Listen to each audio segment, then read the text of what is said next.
So,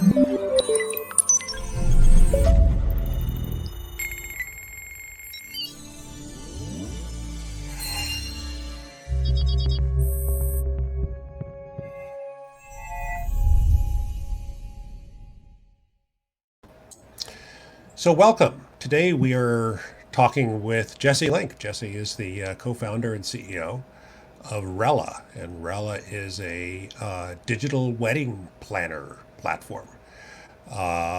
Morning, Jesse. Good morning, morning, Brett. It's good to see you again. Good to see you again. So, expand on my description of Rella a little bit for us. Sure. So as Brett mentioned, I'm a co-founder, which means I have another co-founder alongside, and that is my brilliant and beautiful twin sister, who not only is a author of 4 best-selling wedding planning books herself, but was a bride who battled tight budgets, family conflicts, changing dates among COVID, amongst everything else, and sort of perpetuated us to really dig into the idea of when you're planning a wedding. Ironically, a lot of the times the person planning it, this most emotionally sort of engaging, exciting part of their life, is actually really alone. And they're Mm-hmm. alone because there are the main people that tend to cause, stress and tension in the process are usually the ones closest to you, your friends and family. But then also the digital experience or the places you can go online really are tailored much more to, the things you want to buy or the inspiration or the designs. And then there are chat rooms out there, but they're massive, 10,000, Mm-hmm. 20,000, 30,000 plus. And so what we've built with Rella is essentially we've said people need real trusted relationships. And so we give our couples the access of a human touch, right? So we give them a dedicated guide or coach, however you want to see it fit, to help them navigate the sort of ups and downs of wedding planning. And then we pair that with a sort of simple yet innovative technological platform that helps them stay on track, keep all their thoughts at their fingertips, and ultimately allows us to track them along the way. So when they start to struggle, we can step in and support them. That's great.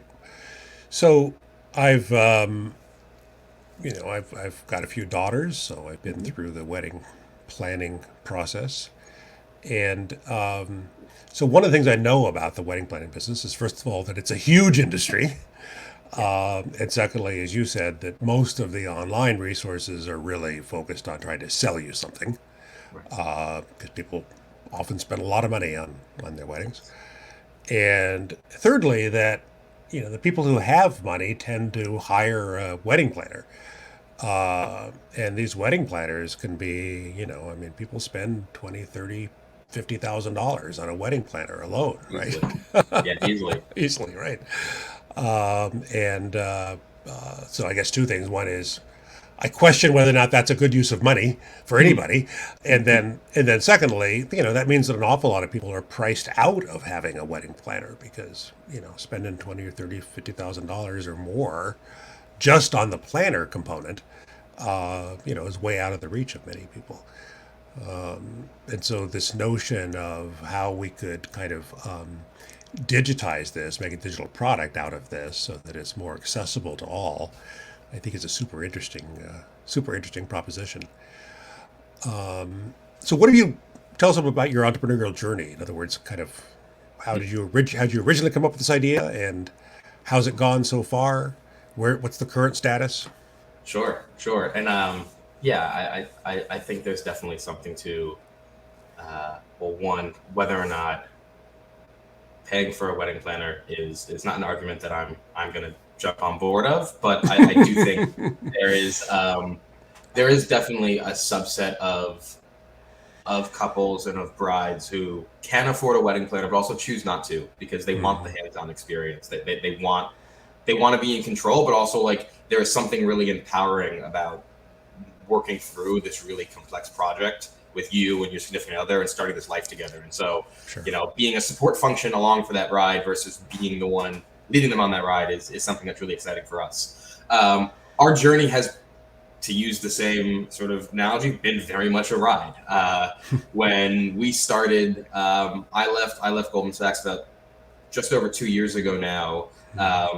And our idea back then was very much a SaaS platform that mimicked traditional project management tools, and we'd license it up to so let's call it the major content providers in the space. And there was a massive chicken and egg problem with that business model that opened our eyes to potentially moving forward towards the more consumer directive approach that we are in now. But that journey in the last 2 years has taken on lots of shapes and forms. So we're probably where we are now is really, let's call it iteration 5 of our business model. And frankly, the first time in this whole process where I fundamentally believe that we've latched onto how to capture the audience, the nicheness of our audience that makes sense, right? Not just makes sense for as a user eligible or capable to use this product, but that the value proposition and the mission that we have really speaks to the needs that they have. And that process has been a journey in itself, because you get really excited thinking that you're onto something and that you've found something that clicks. And the reality is, it feels, there's a really good sort of analogy in the tech space, which is, and Brett, I'm sure you've said it many a times, is it, is it a pill or is it a vitamin, right? Like, it's something you need, or is it a nice to have? And I think up until this point, the things we thought was needed were really a nice to have, and that evolution has been really, really learned. But it's also brought along sort of the key first-time founder mistakes, right? On 2 different occasions now, we've overpaid for engineers and overbuilt. I went through a founder split relatively early on that, all things considered, was for the right reasons. We were on different pages of where we wanted the business to go, but that was both extremely emotionally and financially painful. There were founder splits are painful and expensive. Definitely both.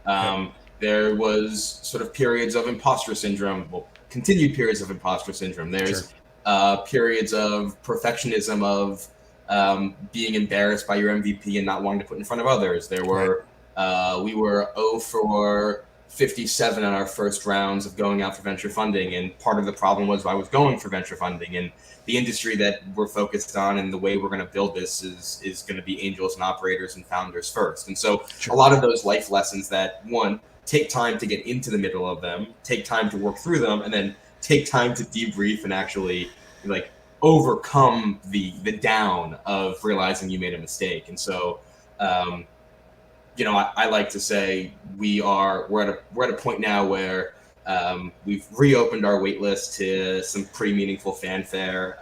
With no marketing spend, we've gone from 0 to 200 sort of signups in just a couple weeks here, which is super exciting. Nice.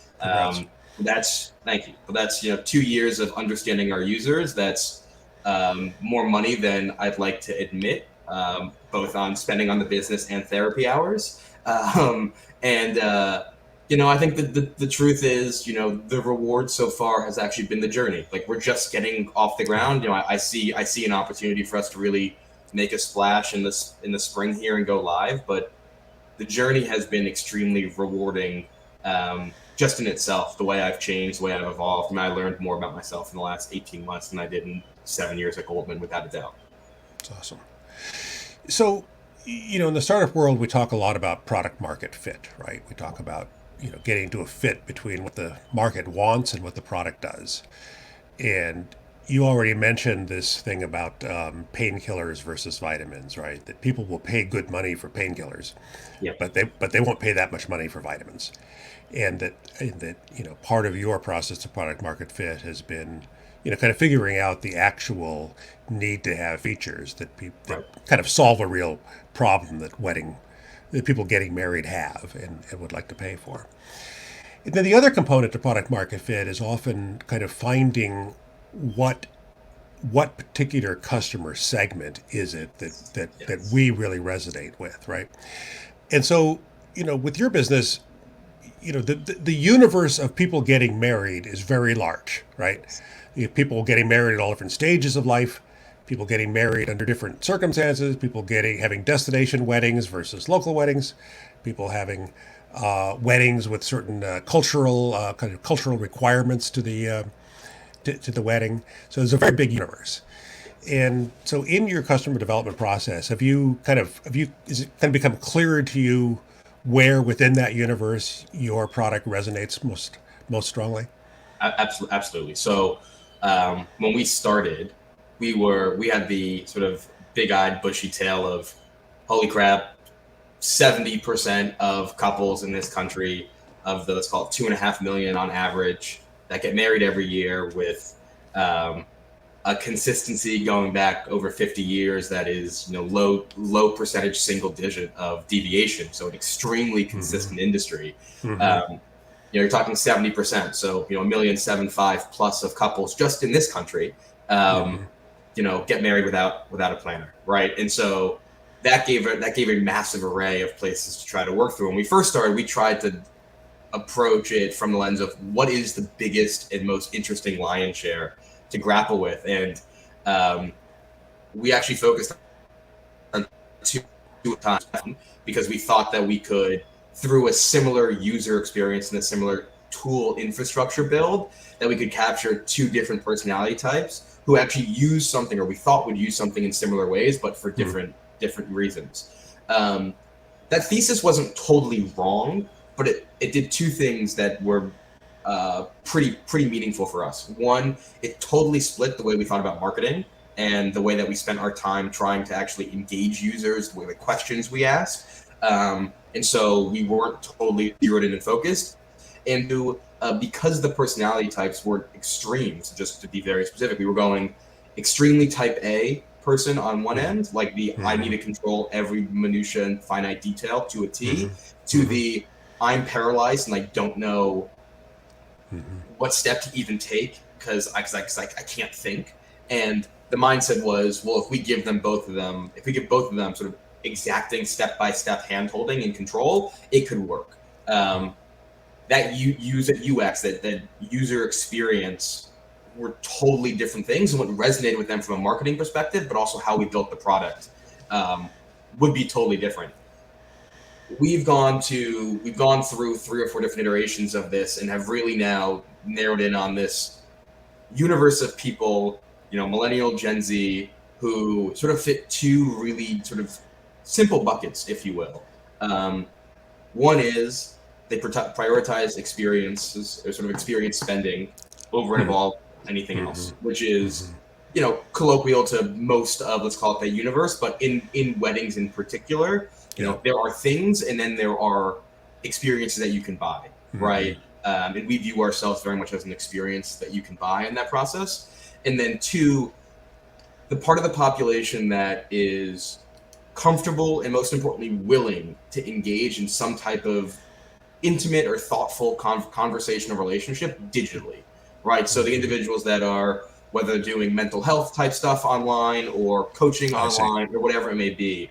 And we found sort of an overlap of them, those types of individuals, in tier 2, tier 3 cities, in this country. So think the Denvers, the San Diegos, the Orlandos, the Sure. Charlottes, where you've got, dual income households, sort of low six figures, people that are probably going to have their parents spend a little bit on the wedding, but they're primarily spending on it themselves. Mm-hmm. But also individuals that have bigger aspirations, right?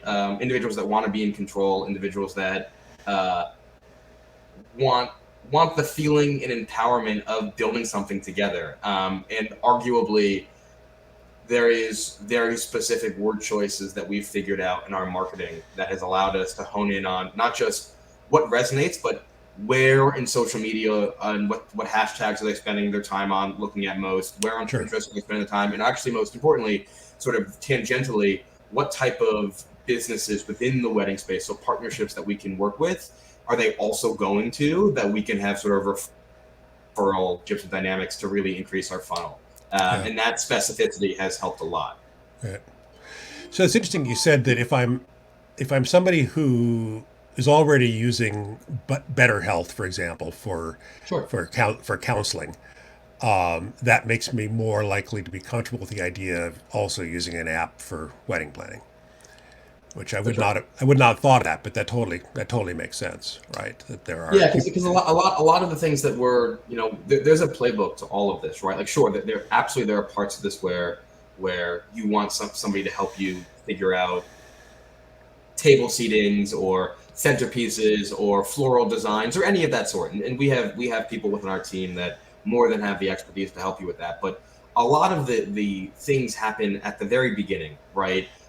Working through budget with families, trying to negotiate very specific opinions and agendas that Yeah. family members or your partner may have, having really hard conversations. And just like every other aspect of life, there are playbooks to work through and navigate these sort of things. And we sort of take a position that a lot of these conversations, these experiences, are no different than how you'd experience them in your regular life. They're just heightened with emotional intensity because of the situation that you're in, which is planning a wedding and also the time constraint associated with it. So arguably, it actually looks the same in how we engage with people in the playbooks we have try to help them work them through. So help me understand the kind of the economic model you've ended up with. So this is a subscription based app. Yes. Okay. Another instance of we've tried a bunch of things and like every business out there is still figuring it out. I think the nice part about the wedding space is uh, though there is a finite timeline and sort of a start to finish of somebody using your product, it sort of gives you the opportunity to do two things. One, if you learn things about them from a pricing model, you can change it for future users, and Yeah. no one knows the wiser, or the users don't know the wiser.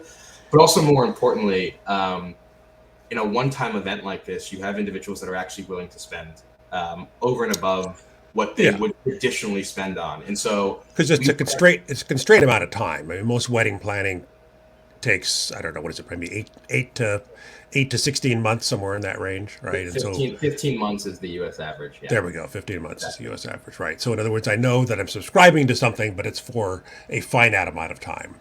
Exactly. Yeah. And so we've made two very simple models. Either you pay for us quarterly. There makes no Mm-hmm. sense to pay for a monthly model here because, well, it's going to have that elongated period of time. But most people's mind think in quarters, whether it's 12 months or 15 months or 9 months. That's the normal breaking down, which we charge essentially 75 a month, so 255 for a quarter, Got it. or just a flat $1,000 fee that's perpetual, sort of a limitless time period, whether you're I nine see. months or 24 months. And there are some varying differences on what you get with the quarter versus with the sort of the all in. I mean, part of the way we got to our pricing working backwards is if you think about someone with a year timeline paying quarterly over that period of time. If they paid just by quarterly, it'd be $1,050 versus the flat 1,000. So there are sort of natural incentivization mechanisms that we put in just in the pricing itself, but also the way that we structure sort of our onboarding. We have such a 30-day free trial, right? So at the end of our onboarding, we set if the user and the couples are interested, we set up sort of the next 4 months of conversations for two reasons. One, we want to get it on their calendar. We want to be sticky. But two, 4 months out means that they're getting at least into the second quarter of payments if they want to pay on a quarterly method, or they realize the value in order to pay for the full upfront, right? And Mm-hmm. for us to be able to have sort of upfront payments, sort of as amortizing the process, obviously at the early stages of the business here, are extremely helpful as we're also trying to fundraise. So, Right. using both of those as both like as a marketing tool to incentivize it, but also as a business building tool on our end as well. So as you were going kind of through the process of getting to product market fit, was there kind of an aha moment for you along the way? Yeah. Ironically, I thought there were, if I think about it, there were probably three. The Okay. first two were wrong. Um, Right. uh, but it was this moment that actually I give Brett credit where credit's due. An introduction that Brett had made with Me? yeah, another Yeah. member who went through fourthly with Mm. a separate business who Mm-hmm. happened to be engaged, um, and when he and his soon to be wife came through our platform, the way that we engaged with them was on a much deeper and much more personal level than we'd Mm-hmm. allowed ourselves at any other Mm-hmm. point in time in the future or in the past, excuse me. And we realized that the level of emotional connectivity did two things. One, uh, it meant that the overall experience that somebody had using Rella was not dedicated or wholly consistent of what does the software do for them and what their software experience it is. As a non-technical founder, and my co-founder is non-technical, building a software-led business has been quite challenging for us and a very meaningful learning experience. And so bringing this more interpersonal dynamic to the fold, which is much more our skill set, opened our eyes for two main reasons. One, it was, wow, software doesn't need to be 10x or 100x better. It can be 3 to 5x better with really good personalization and interconnectivity, sort of what we call this human touch. And the overall experience can be 100% better or 100x better. And that's a huge difference. But it also totally changes how we think about financing, our business model, what our sort of our balance sheet looks like, and how we allocate capital.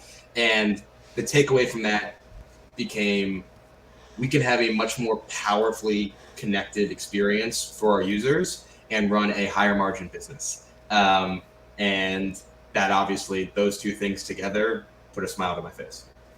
Yeah, yeah, that's great. Great insight. So you mentioned about how you had three aha moments and two of them turned out to be wrong. Yeah. And it makes me think. So, a Harvard Business School professor named Tom Eisenman wrote a book that was published last year called "Why Startups Fail," and he comes up with, I think he has more or less kind of six typical reasons why startups fail. And one of the six that he talks about is false positives, meaning that you find you just by luck you find 10 customers who absolutely love what you're doing. And so you think, this is it, I have product market fit, and now you spend, $1 million building the product and find out that those were false positives. Those were not actually representative of the broader market. So it sounds like kind of that's, that something that came up in your journey is that, especially with small sample sizes, it's easy to have false positives, right? It's easy to talk to a couple customers that seem so excited about what you're doing that you think that is representative of product market fit, and it may not turn out to be. Absolutely, and I think there is something specific to the wedding space, but is quite relevant in lots of other, especially consumer service industries. Maybe less so is sort of in the D2C world, but the service engagement whether it's something somebody's doing for the first time. Part of the reason wedding planning is so complex and overwhelming is for most younger individuals who are going through it, it's their first time going through it, right? And expectations are high, but you don't know what you don't know.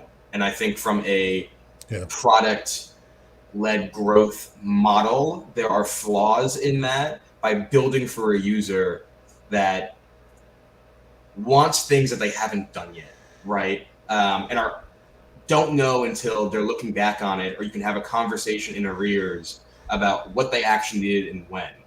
The most helpful conversations have actually been some of the individuals that we did in our first ever beta, a year and a half ago with a pretty different product, circling back to them after they got married and having essentially a post-mortem and realizing that the things that we were talking about that got them excited 18 months earlier actually had no real bearing, positively or negatively, on their wedding planning experience. Interesting. Because it wasn't what they needed, it's what they thought they needed at the time. I think that the sort of the quintessential one is, I want someone to, hand pick or hand select sort of vendors or services for me, because you don't want to spend the time Googling or going through all these lists. And rationally, that makes a lot of sense, right? You've seen models like Stitch Fix, or especially in the clothing space, that say, okay, we build this big algorithm, we know all these demographic, geographic, psychographic things about you. We have a bunch of inputs, here's the clothing that you'll like. And for clothing, that can make sense, albeit, Stitch Fix probably has spent hundreds of millions of dollars to build that algorithm. Yep. But when it comes to someone's wedding, something that's so bespoke to them, sure, they may take your recommendations, but they don't trust you. and they're still going to do the research themselves, right? They just wanted someone to like maybe help them curate that first initial list. But if they don't like those 5 things that you give them, they're still going to keep doing their research, right? So that's one of those things where somebody comes in with a set idea on what would be helpful to them. And at the end of the day, the thing that's arguably more helpful to them is having a iPhone like notepad sitting digitally that taps into your calendars that you can set reminders with. And when you have ideas that come to your head, you can tie them to the task that's going to happen 6 months down the line, right? Right. More nuanced Right. things that actually persist in how somebody lives and thinks on a daily basis. But yeah, those types of false positives are we're everywhere, and I do think there's obviously a lot to be said about listening to your users and the idea of product-led growth. But at the early stages, I think there also is a little bit of simplicity around throwing spaghetti at the wall a little bit and See what sticks.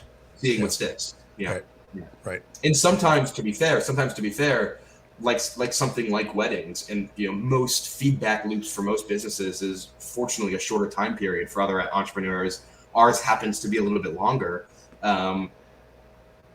It takes time for someone to actually go through an experience to figure out if it works or if it doesn't. Yeah. Because it can still work, but still not maybe the thing that makes the most sense for them, or is the way that you should be building it, even if it does work.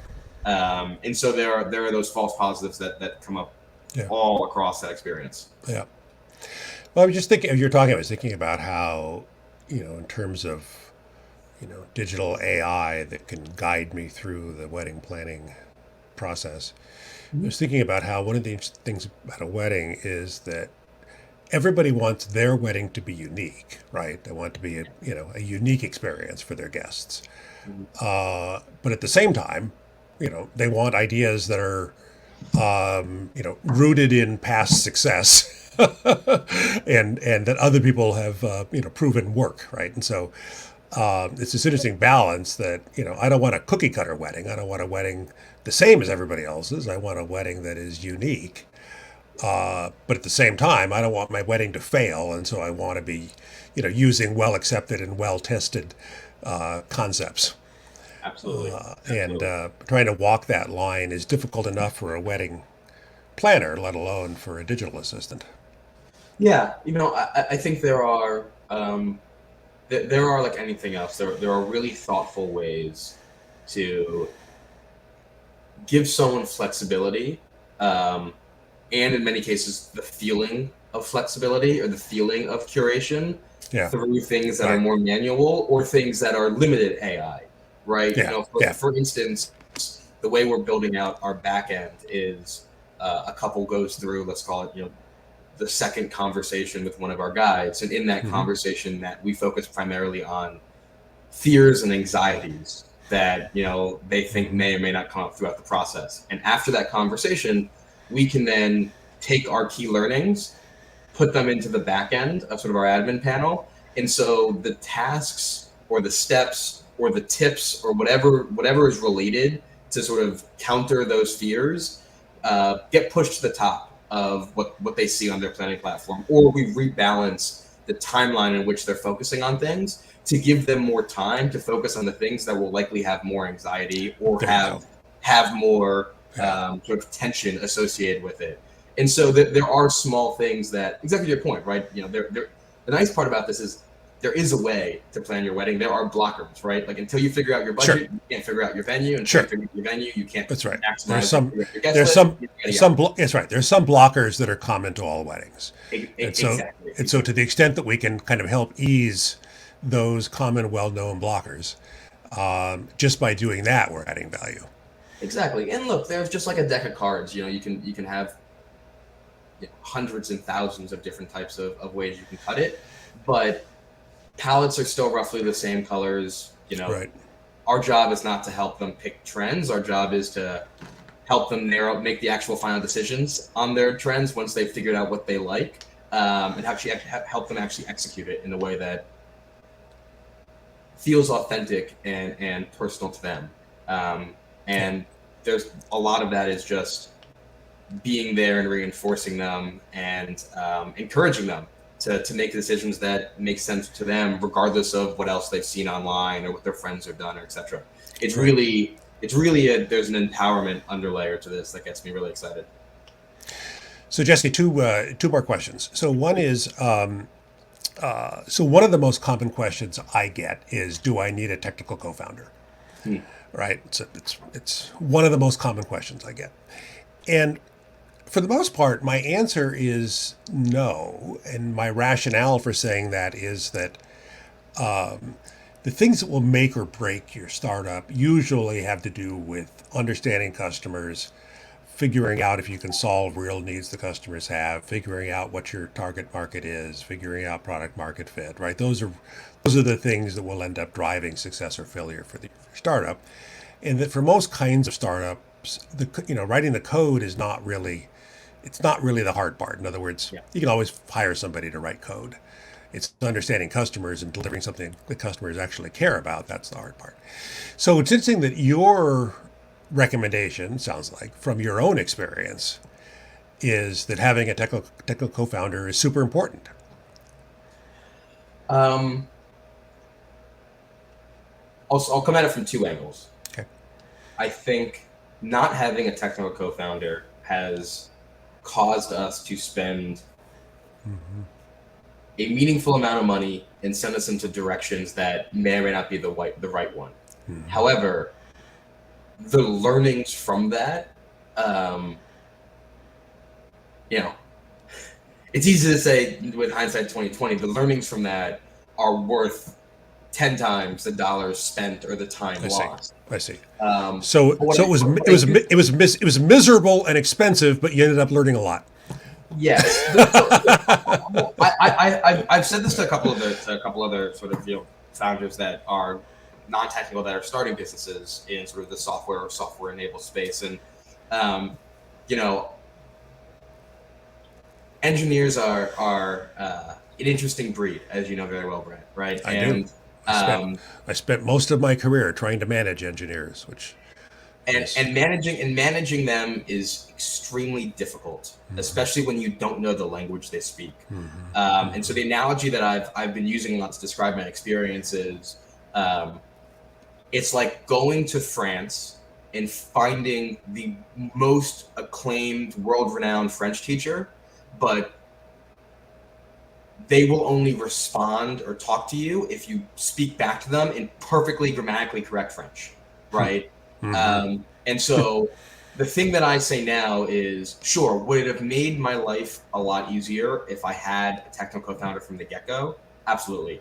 But what would have alleviated that was to spend time to get a good product manager in earlier, Good product manager, right? because we had really good engineers.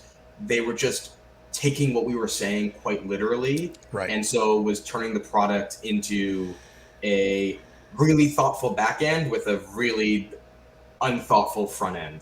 Right. And so that product manager, that PM, in a lot of capacities, works as a translator. And so Sure. if a technical co-founder, I'll say it this way: if you can have a technical co-founder, don't give up the whole company to go bring one on. But if you happen to have the opportunity to work with someone that you mesh with, and most importantly, that you mesh with, the the interpersonal relationship, the communication style, the cultural style that you want to create a business around, if that co-founder isn't on the same page, it won't work, as no matter how good of a technical co-founder they are. Right. So ensure Right. that first.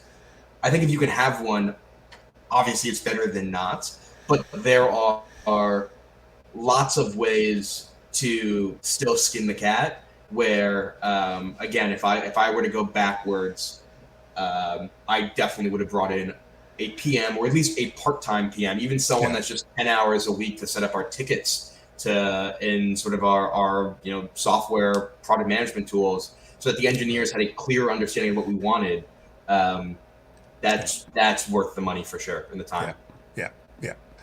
Yeah. And that maps pretty well to my belief that good product management is a dramatically underappreciated role. That and as you said, one of the most important things that a good product manager does is kind of serve as a translator between the customer facing part of the organization and the engineering team. Right. Being able to translate a customer need into direction for the engineers turns out to be a hugely important thing. Yeah. Yeah. Okay, so last question, Jesse, is and you touched on this earlier about how talking now about your capital strategy and that so most kind of new entrepreneurs, when they think of startup financing, they immediately think of venture capitalists, right? They think, I have a startup. I have an awesome startup idea. Now, the next thing is I need to go find me a venture capitalist who can give me a whole lot of money. And, the reality, of course, is that traditional venture capital is only a fit for a relatively small set of startups, right? That, 95% of the successful companies in the world have never raised a nickel of venture capital. And so you said something earlier about, you said you feel in retrospect as if you spent too much time chasing VC early and that now you've got a clearer idea of what the right capital strategy is for your particular venture. So can you talk a little more about that? Sure. So I think there's two aspects of it. One, which I don't think is talked about in the right way a lot, is the ego of it. Right. Lots Yeah. of entrepreneurs, myself included, who came out of a pretty well established financial Yeah. institution. You came out of Goldman, and so in the Goldman world, startup capital comes from these people. Exactly, Yeah. who I already had personal relationships with, Right. and most importantly, from an ego perspective, I had other individuals in my personal circle who had gone out and raised, VC money, who um, are smart guys, or smart women with great businesses. Mm-hmm. Um, but I also thought very much our business and the way we build this business can be just as valuable and just as interesting. I think you need to know. I think the ego part of that um, forced me or allowed me to push through the knowledge I had already that VCs do not like the wedding space for a very particular reason, which I believe is holistically wrong, but I'm allowed to believe that. I'm allowed to believe that not having ARR is Mm-hmm. a wrong reason not to invest in the business, because there's Mm-hmm. nothing more powerful than the concentricity of friends who are all getting engaged and married at the same time. And Yep. one good experience turns into five, especially when Yep. it's a collaborative tool. Yep. But most VCs, and I hate generalizing because there are plenty of really good ones out there who are really smart. They have specific industries that they like, and they have preconceived notions on others. Yep. And Yep. knowing that going in, I still tried to spend lots of time to convince them otherwise. And that was an uphill battle that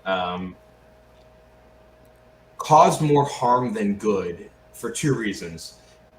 Throughout that process, my story kept on changing away from what it actually was, because I was trying to curate it to the feedback I was getting. But two, it became a massive time suck. And, in hindsight, I think 5 to 10 of those conversations to learn the pitch, to get specific type of feedback is helpful, but 30 plus of them with the similar conversations is actually detrimental to sort of the mental health of a founder, when you know that there are other options out there, right? Fundraising in a lot of capacities is sort of very much like water going downhill, right? Like, you're gonna find that there's a path for everybody, but you got to go with the path of least resistance, especially in the early days where traction's maybe limited or non-existent. And in our world, and this has been sort of an evolution of the business model as well. Of course, when I started this, the idea was we're going to be the first unicorn in the space and upend everything. And do I believe that there are things that could happen with this business that could eventually take us there? Absolutely. But that's no longer the goal. I see a very clear path to making this a high 7-figure, low 8-figure business running at 40-50% operating profits, where Sounds like a pretty good business to me. sounds like a pretty damn good business, and that somebody could come in and buy that at 4, 5, 6, 7 times. And there are two components in how I think about investors. One, that story right there, that I don't believe I need nearly that much capital to create a highly profitable business, which can in turn create a very powerful return for an investor in a 3 to 5 year period of time.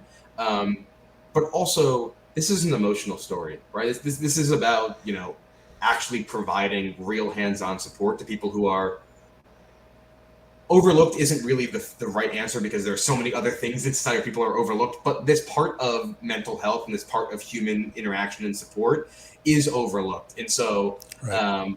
the people that I want on my cap table, at sitting around me in a board, etc., are people that appreciate the emotional part of this mission. And centering with that as I go out on this fundraise is actually the single most important thing, because it allows me to do two things. One, it allows me to detect really early on and disassociate emotions from someone who doesn't want to invest simply because it's not an emotional fit, opposed to whether or not it's an investment fit.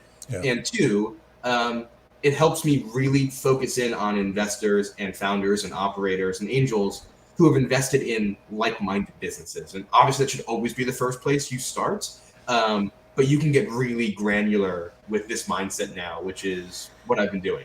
And being very specific. I've set a very specific funding cap with a very specific amount of investors. Like I want to be deliberate in how I build this business. And I think before it was let's get money and let's go. And it wasn't as thoughtful as it could or should be.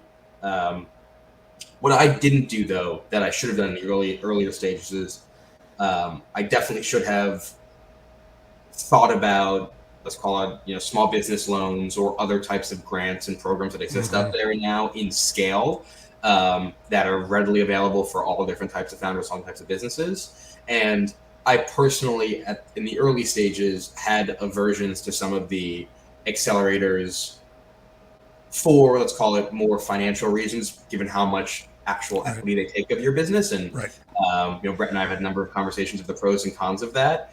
But to get going, just to get momentum, and have money in the bank so you could have some peace of mind and sleep at night, those options arguably would have served me better to spend more time thinking about in the beginning.